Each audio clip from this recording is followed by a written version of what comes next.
Sementara pemirsa, banjir bandang dan longsor yang melanda sejumlah wilayah di Sumatera Utara membuat distribusi BBM terhambat. Di Mandaling Natal, Sumatera Utara, kendaraan mengantre hingga 5 km demi mendapatkan jatah BBM yang jumlahnya dibatasi.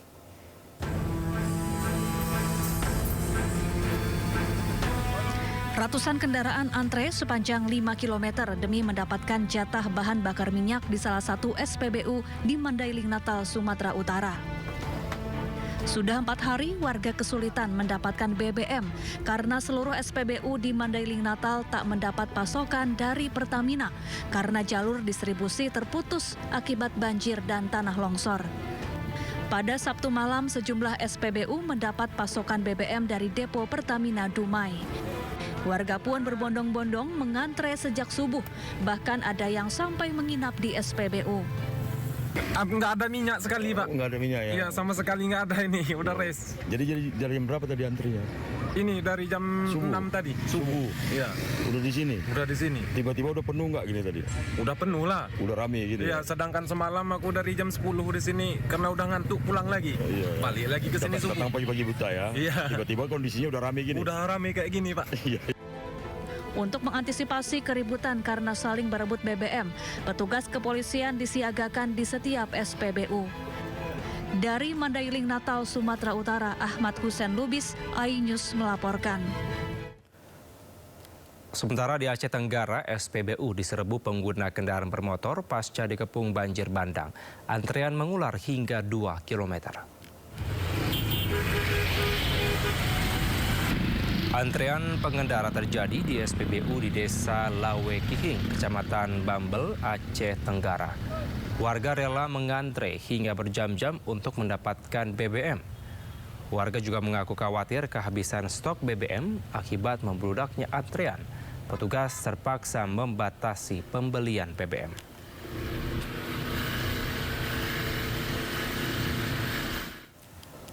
Kemudian pemirsa, masih di Agam, Sumatera Barat, tim SAR gabungan melakukan dan juga mengevakuasi perempuan dan juga anak-anak korban banjir. Tim SAR menempuh tumpukan material longsor dan juga membujuk warga agar mau dipindahkan ke pengungsian. Tim SAR gabungan terus berjibaku mengevakuasi warga korban longsor di Kecamatan Ampekoto, Kabupaten Agam, Sumatera Barat. Evakuasi kali ini difokuskan terhadap perempuan dan juga anak-anak yang terjebak di rumah mereka. Petugas harus membujuk mereka agar mau mengungsi karena masih ada warga yang memilih tetap bertahan dengan alasan menjaga ternak dan harta benda. Padahal petugas telah mengingatkan adanya potensi banjir dan juga longsor susulan.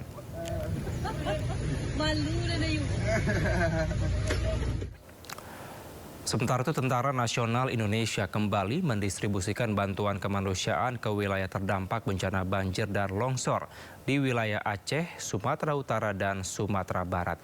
3 pesawat angkut dikerahkan untuk mempercepat distribusi bantuan, di mana seluruh operasi udara dipusatkan melalui Lanut Halim Perdana Kusuma, Jakarta. Pada hari kedua pengiriman, sebanyak 40.141 ton bantuan berhasil diberangkatkan dengan tujuan Bandara Sultan Iskandar Muda dan Bandara Sibolga. Berbagai kebutuhan mendesak diantaranya adalah tenda, genset, mie instan, air mineral, serta kompresor diprioritaskan untuk menunjang percepatan penanganan darurat di lapangan. Dengan kemampuan angkut udara yang mampu menjangkau daerah terdampak secara cepat, tepat, dan efisien, diharapkan dapat membantu memastikan dukungan logistik dapat tiba di lokasi dalam keadaan aman dan bisa segera disalurkan kepada warga. Pemirsa, 4 hari sejak bencana alam yang menerjang Tapanuli Tengah, Sibolga, pencarahan mulai terjadi di Tapanuli Tengah menyasar pertokoan, minimarket, serta gudang bulog.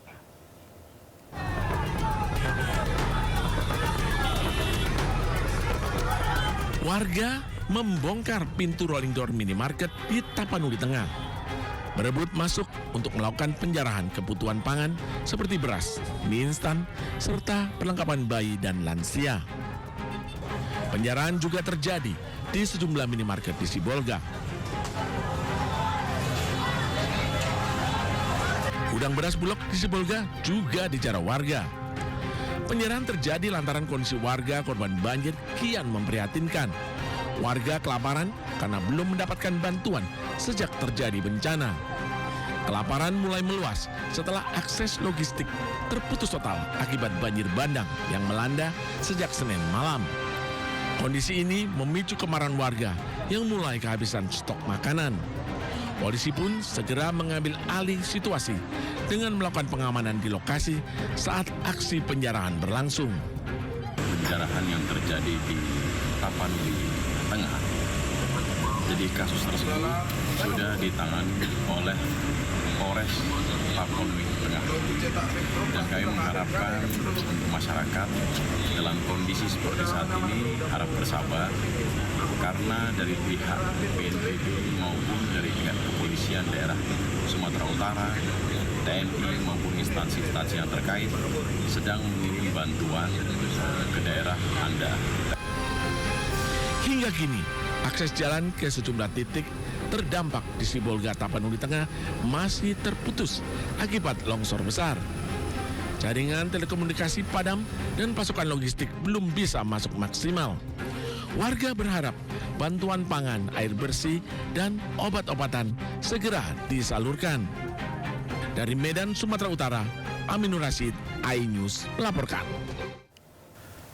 Ke informasi selanjutnya, pemirsa, Kementerian Kehutanan buka suara soal video viral gelondongan kayu terseret banjir di Sumatera Utara. Dugaan sementara gelondongan adalah kayu bekas tebangan yang sudah lapuk dan kemudian terseret banjir.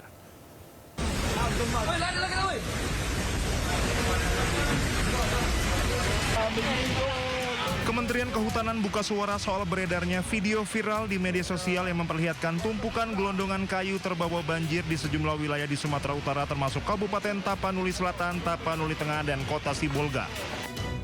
Dirjen Penegakan Hukum Kementerian Kehutanan Dwi Januanto Nugroho mengatakan dugaan sementara gelondongan kayu bekas tebangan yang sudah lapuk dan kemudian terseret banjir. Namun pemeriksaan secara menyeluruh masih perlu dilakukan tim Gakum Kemenhut.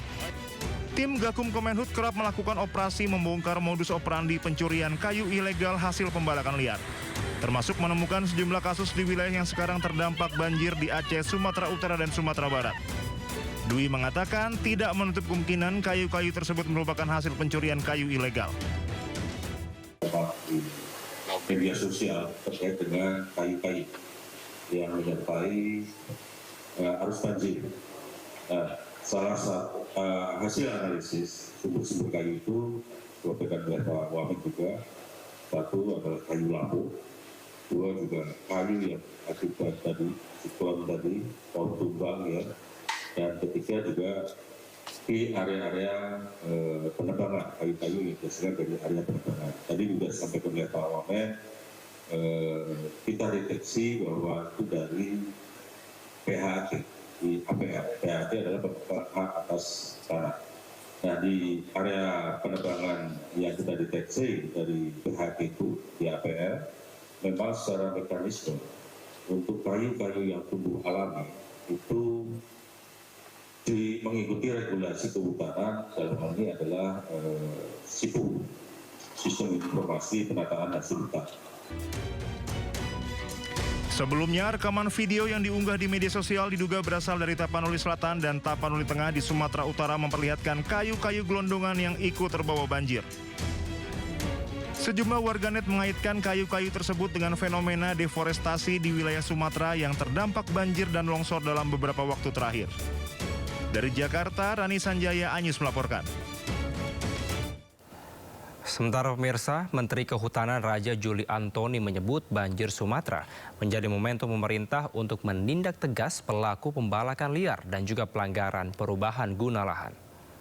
Saya mengucapkan bela sungkawa, duka mendalam terhadap bencana yang dihadapi oleh saudara-saudara kita di Aceh, Sumatera Utara, dan juga Sumatera Barat. Ini kita mendapatkan momentum yang baik justru. Ya. Semua mata melihat, semua telinga mendengar, semua kita merasakan ya, apa yang terjadi di 3 provinsi itu. Ya, berharap tidak akan melebar ke wilayah lain. Tapi ada momentum yang baik ya, untuk kita mengevaluasi, introspeksi ya, bahwa ada yang salah nih dari pengelolaan hutan dan lingkungan hidup kita. Dan alhamdulillah kita senang sekali Pak Presiden Prabowo Subianto juga dalam pidatonya kemarin mengatakan bahwa penebangan hutan yang liar, ya, yang tidak terkontrol, ini adalah merupakan salah satu kontribusi terhadap bencana-bencana yang terjadi.